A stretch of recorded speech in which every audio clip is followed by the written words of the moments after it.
Gente, então, enfim, chegamos aqui no capítulo 11. Olha que massa.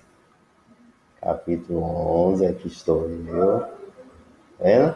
De física, então, se é capítulo 11, já é módulo 3, ok? E no módulo 3 e no capítulo 11, a gente vai seguir a mesma linha dos movimentos, né? O lançamento horizontal, que foi o do capítulo 10, eu acredito que tenha sido mais fácil para vocês, porque a gente já tinha trabalhado o movimento retilíneo, o movimento uniforme, o movimento uniformemente variado. E aí, quando chegou no movimento horizontal, que era um movimento, bem como esse lançamento oblíquo, que é um lançamento bidimensional, que é um movimento, na verdade, bidimensional, a gente já tinha trabalhado os dois, tanto na vertical quanto na horizontal. No lançamento oblíquo não é diferente. A gente vai ver que o lançamento oblíquo, enquanto no capítulo 10 a gente trabalhou com o lançamento horizontal que vinha e tinha um alcance e fazia uma semi-parábola, nesse lançamento oblíquo é uma parábola certinho. O que é uma parábola, lembra? Uma parábola, como você faz o gráfico lá da equação do segundo grau, na equação do segundo grau sempre dá uma parábola o resultado lá no gráfico, tipo isso aqui, ó, um joguinho do Early Bird. Então a gente faz esse lançamento aqui e o resultado é mais ou menos esse aqui, ou seja, é uma parábola, ok? E aí, e aí vou voltar para aqui. A gente vai seguir o mesmo princípio, né? Que é o princípio da simultaneidade, né? De Galileu, que a gente viu lá no lançamento horizontal, né? Essa trajetória do lançamento oblíquo, como eu disse, esse movimento tem forma de parábola, pois é composta por dois movimentos, ou seja, bidimensional, né, que ocorrem simultaneamente. Só que aqui no lançamento oblíquo, um é na vertical e o outro é retilíneo e uniforme, ok? Lá no que a gente estudou no capítulo anterior, era lançamento na horizontal, né, vinha assim e caía assim. É isso? Já vocês reparem que esse aí agora eu preciso alcançar uma altura para, né? Como vocês viram aí no lançamento do Early Bird, né? Daquele joguinho. Como é que a gente faz? A gente estica o corpo, não é isso? Tem uma velocidade V0, né? E lança, né? Então ele alcança a altura máxima e vai até o alcance máximo. A distância, ele tem uma altura máxima e uma distância máxima para cair e quebrar os blocos e alcançar o objetivo do jogo, né? Então ele tem dois movimentos, né? E esse lançamento é a composição de movimentos regido pelo princípio da simultaneidade, como propôs Galileu Galilei, bem como o capítulo 10, ok? Pelo mesmo princípio a gente vai estudar aqui agora. Então aqui eu já mostrei, né, o Early Bird, adorei, né? O capítulo tem essa abertura, a gente está trabalhando hoje só com a introdução desse capítulo 11, entendeu? Com o objetivo aqui de observar o movimento do corpo em duas direções, bem como foi no capítulo 10, distintas e simultâneas, né? Porque acontecem dois movimentos, né, distintos e simultâneos, né? Seguindo aí o princípio da simultaneidade. E aqui, deixa eu apertar aqui. Então, minha gente, essa aula tá tendo uns cortezinhos, porque devido aos problemas técnicos. Mas vamos lá. Nessa figura aqui você pode então analisar os parâmetros desse lançamento, tá vendo? Os parâmetros desse lançamento. A suposta distância horizontal aqui, ó, na horizontal, que é essa avezinha aqui do Ugly Bird, percorre desde que foi lançada até o instante em que ela retorna ao solo, é chamada de alcance. Então isso aqui é a de alcance. Ela sai daqui, é lançada, ó, então se ela é lançada para cima, ela é lançada verticalmente para cima, tá vendo? Ela tem que ter uma velocidade V0, é lançada para cima, alcança a altura máxima, mas percorre todo esse alcance aqui, toda essa parte aqui horizontal. Então eu tenho verticalmente, né? Ela alcança essa altura máxima aqui, né? A altura máxima até alcançar esse outro lado aqui, que é o alcance máximo, ok? Reparem, minha gente, que até o instante que ela é chamado de alcance. O máximo deslocamento do corpo na vertical é denominado altura máxima. Então, na vertical, ela tem essa altura máxima. E o ângulo, agora preste atenção aqui, no ângulo. Esse ângulo aqui é chamado de ângulo de lançamento, porque ele vai depender muito, isso aqui vai depender muito, o ângulo, de que distância, né? Que distância, ou seja, que ΔS vai ser necessário para chegar aqui. Que distância ela vai alcançar? A distância, na verdade, que vai alcançar, o alcance máximo, vai depender desse ângulo. Porque, repare, se você puxar isso aqui mais para cima, para baixo aqui um pouco, e ela vir para cá, ela vai ter essa altura máxima. Isso aqui vai cair aqui. Se você puxar menos, ela vai cair aqui, né? Vai cair aqui. Quanto mais você vai, né, aumentando o ângulo aqui, maior vai ser o alcance. Se você diminuir esse ângulo, vai ter um alcance menor. Entendeu? Então, tudo vai depender desse ângulo aqui do Vx, ou seja, da velocidade de x. Que x, professor? Por que x? Porque repare que o eixo horizontal aqui, ó, de alcance é o eixo x. O eixo na vertical aqui, em que ele alcança a altura máxima na vertical, é o eixo y. Então, eu tenho um y e x, ele partindo aqui de zero. Ok? Então, ele vai ter esse ângulo para chegar até aqui. Ok?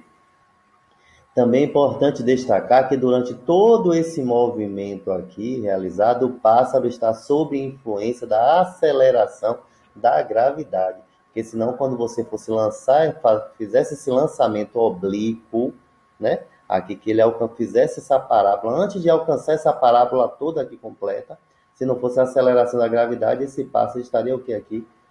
Né? Flutuando. Então, com a aceleração da gravidade, ou seja, dispensando a resistência do ar, é que esse pássaro sai daqui e cai aqui, não é isso? Então, você também tem que reparar isso, né? Que a gravidade, a aceleração da gravidade também está operando aqui para que ocorra esse lançamento oblíquo, ok? Tá tudo bonitinho, vocês lembram que foi lançado de lá, o joguinho bate aqui, aí esses blocos aqui caem e alcança o objetivo aqui, que é acabar com esse bebezão aqui, verde. Ok, minha gente? E aí, como a gente viu, o lançamento oblíquo é composto, então, por um movimento retilíneo uniforme que ocorre no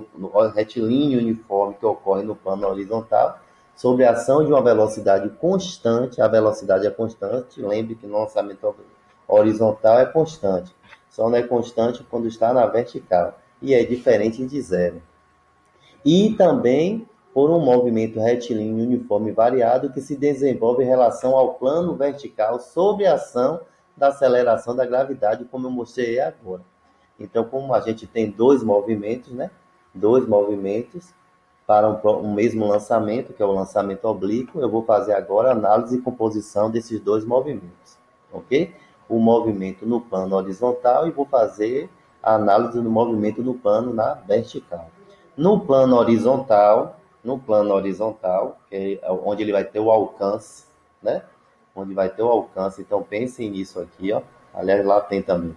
Pensem nisso aqui no plano horizontal, nisso aqui, quando ele parte daqui e alcança o solo aqui. Então, pensem em X, né? No plano horizontal. Eu tenho um modo da velocidade horizontal, que é chamada de Vx, velocidade do eixo X, ou seja, na horizontal. E aí, para essa velocidade, para saber essa velocidade que é constante, eu tenho V0, né? A velocidade inicial que eu vou puxar o pássaro, né? Em que ele vai alcançar o V0 aqui, e vai depender do ângulo, lembra? Do ângulo? A depender do ângulo, eu vou fazer toda essa trajetória e cair e ter diferentes alcances se eu tiver diferentes ângulos ao puxar aqui com o meu V0 o pássaro. Entendeu? Entenderam? Vai depender da minha velocidade inicial. A partir da minha velocidade inicial, eu vou obter um ângulo tal para que ele alcance o outro lado. Ok? Então, o meu Vx aqui, a velocidade vai ser igual a V0, velocidade inicial, vezes o cosseno do ângulo. Então, Se eu tenho aqui um ângulo de 90 graus, qual é o cosseno do ângulo de 90 graus? A gente precisa saber e vai saber. Se eu vim aqui e fiz isso aqui, esse ângulo aqui foi de 45 graus, qual é o cosseno de 45 graus? Eu preciso saber. Se o ângulo foi de 90, se foi de 45, se foi de 30, se foi de 180, né? 180 não tem como. Vocês vão saber disso tudo, né? Mas aí eu já tenho essa velocidade. Então, professor, e como é que eu vou saber? Eu já tenho esse Vx, só tenho a velocidade. E como é que eu vou saber para a distância daqui até aqui, partindo desse ângulo, né? Como é que eu vou saber para fazer essa distância, calcular essa distância? Para calcular essa distância, eu vou usar aquela mesma fórmula da anterior. S é igual a SO mais VT.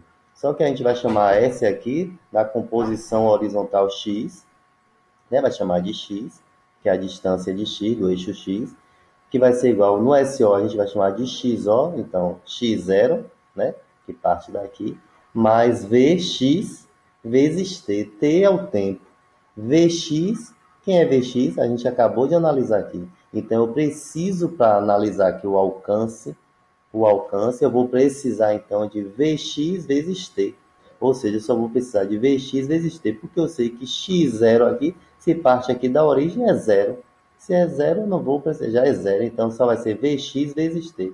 Vx vezes t, eu tenho um alcance, que é a distância daqui até que o pássaro partiu daqui, foi lançado obliquamente até aqui. Então é Vx vezes t. Vx, eu tenho que saber quem é o ângulo, porque vai ser o cosseno do ângulo vezes a velocidade inicial. Aí eu tenho Vx vezes o tempo. A questão tem que dizer o ângulo, né? E tem que dizer, então, a velocidade inicial. Eu multiplico pelo tempo, eu vou ter o alcance. Ok? A outra composição, movimento do plano, como eu disse, que a gente tem que analisar a composição dos dois movimentos. No plano horizontal, eu tenho que olhar isso aqui na horizontal, olhei. Agora eu preciso saber essa aqui na vertical, que é onde eu vou ter o quê? A altura máxima. Para saber a altura máxima, né, eu tenho que analisar o eixo na vertical, o movimento no plano na vertical. E aí eu vou ter o que então? A função horária da velocidade, só que lembrando, como eu tenho V, eu vou precisar da velocidade do eixo Y, enquanto no eixo X eu tinha o cosseno, para no plano vertical no eixo Y, eu vou precisar do seno, do mesmo ângulo. O ângulo de 90, eu preciso saber que é um cosseno de 90. O cosseno de 90, professor, é 1. Então, vai ser V0 vezes 1 professor, o cosseno de 90, estou supondo aqui, é 3. Então, vai ser V0 vezes 3. Isso para o plano na horizontal.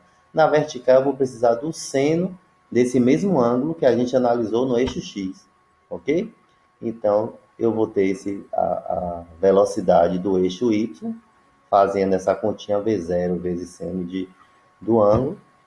E aí, para eu achar a altura, eu vou substituir aqui na função horária de velocidade, que vai ser V de y, vai ser V0 né? V0 de y, que está aqui, que é V0 vezes seno do ângulo, mais G vezes T. Professor, por que G entrou aqui? Lembra que eu mostrei lá que eu tenho que usar, quando ele alcança a altura máxima, se eu não tivesse a gravidade, ele começaria a flutuar. Então, eu tenho uma aceleração da gravidade aqui, que a gente já sabe que é 10, aproximadamente 10 metros por segundo ao quadrado.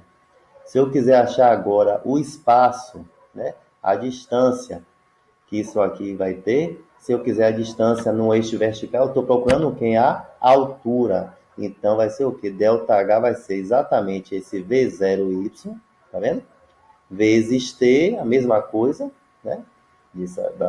Do capítulo 8 ainda, mais G dividido por 2 vezes T ao quadrado. Aí aqui eu tenho a altura, né? Se a questão, de novo, se a questão não der o tempo, né?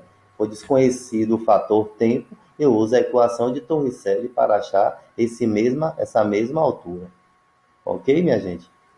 A mesma coisa, ou seja, só está se repetindo. Você só precisa entender que para esse lançamento oblíquo aqui, o lançamento é oblíquo, eu tenho uma parábola inteira, não a semiparábola como eu tinha no lançamento horizontal, E como é a introdução, só estou mostrando aqui a vocês que eu preciso do ângulo, saber o ângulo. A única coisa de diferente foi o ângulo, o eixo X e o eixo Y na vertical, horizontal e vertical. Um descreve o movimento retilíneo e o outro movimento na horizontal, ok? Na vertical e na horizontal. Tudo bem, minha gente? Então, para não confundir mais, aqui, ó, seno do ângulo, tá vendo? Seno do ângulo, eu tenho que fazer isso aqui, a gente viu seno e cosseno lá no módulo 1. A gente vai ter que voltar agora para fazer essas continhas aqui, mas é super fácil, ok? Muito obrigado.